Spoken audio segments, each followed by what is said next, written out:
স্বাধীনতা ও স্বাধীনতা উত্তর বাংলাদেশের সমাজ ও রাজনীতির নানা রূপ উঠে আসে সে সময়ের সেলুলয়েডে।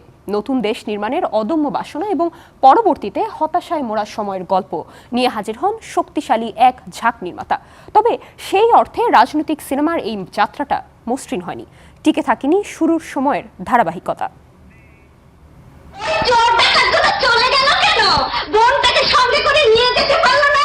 বাংলাদেশি সিনেমার ইতিহাস 7 দশক পার হলেও রাজনৈতিক চলচ্চিত্র হাতে গোনা, যদিও এর উত্থান ছিল বর্ণিল।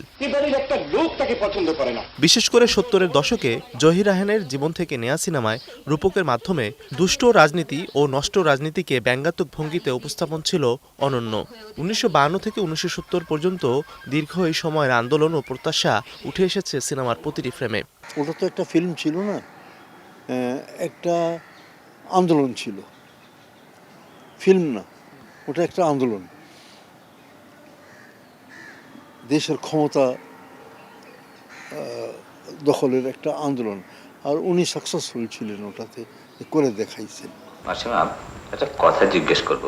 স্বাধীনতা পরবর্তী সরাসরি রাজনৈতিক সিনেমার বদলে তৎকালীন রাজনীতি ও সমাজ বাস্তবতাকে তুলে আনার চেষ্টা করেন বেশ কয়েকজন নির্মাতা, যাদের মধ্যে অন্যতম আলমগীর কবির। ধীরে বহে মেঘনা চলচ্চিত্রে মুক্তিযুদ্ধ পরবর্তী হতাশা, স্মৃতি আর অনিশ্চয়তার গল্প তুলে ধরেন তিনি। এবার তোর জন্য একটা নাচের মাস্টার রেখে দিই, কি বলিস? রাখতে পারো, তবে আমি কিন্তু ওই লারেলাপ্পা মার্কে নাচ শিখবো না বড় মামা। মুক্তিযুদ্ধের পর একদিকে দেশ বিনির্মাণে অকাতরে পরিশ্রম করেন একদল মাতৃভূমি অন্তঃপ্রাণ মানুষ, অন্যদিকে ব্যক্তি স্বার্থে চোরাকারবারি আর দেশবিরোধী কাজে জড়িত হয় অনেকে। বাবা, এতদিন আমাদের কথা মনে পড়লো বুঝি? কেমন আছিস? ভালো। দাদু, বড় মামি। এমন পটভূমিতে নারায়ণ ঘোষ মিতার পরিচালনায় 1974 সালে মুক্তি পায় আলোর মিছিল। তারকায় ঠাসা সিনেমাটি সে সময় ব্যাপক সাড়া ফেলে।